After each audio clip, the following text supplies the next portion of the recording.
ஒரு எலும்பு கூட்டை பார், பெண் என்றே நினைத்துக்கொள்.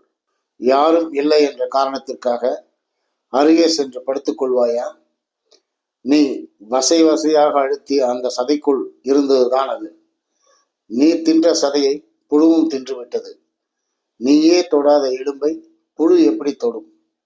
இந்த புத்தகம் வாசித்துக் கொண்டிருக்கும் இந்த நேரத்தில் உனக்கு காமம் என்று ஒன்று வந்தால் புழு தின்னும் உடல் எங்காவது நடமாடிக் கொண்டிருக்கும். போய் தின்றுவிட்டு வா.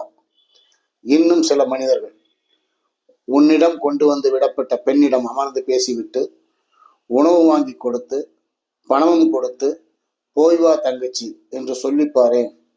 ஒரே ஒரு முறை சொல்லிப்பாரேன். அவள் உன்னை பார்க்கும் பார்வையில் கிடைக்கும் சுகம் வானுலகில் கூட கிடைக்காது. மறுமையில் தீர்ப்பின் போது இறைவன் முன் வரும்போது அந்த இறை எழுந்து நின்று வரவேற்பான். விவிலியம் சொல்கிறது, உனது உடம்பில் எந்த பாகம் உனக்கு இடரலாக இருக்கிறதோ அதை வெட்டி எறி. நாளை நரகத்தியில் அந்த ஒரு உறுப்பாவது வலிக்காமல் எரியாமல் மிஞ்சும். சரி, தங்கை என்று சொல்லும் அளவிற்கு நான் ஞானி இல்லை என்றால் அந்த இரவு முழுவதும் உணவு வாங்கி கொடுத்து பணத்தையும் கையில் கொடுத்து இன்றைக்கு ஒரு நாள் எந்த தொல்லையும் இல்லாமல் தூங்கம்மா என்று சொல்லிப்பார்.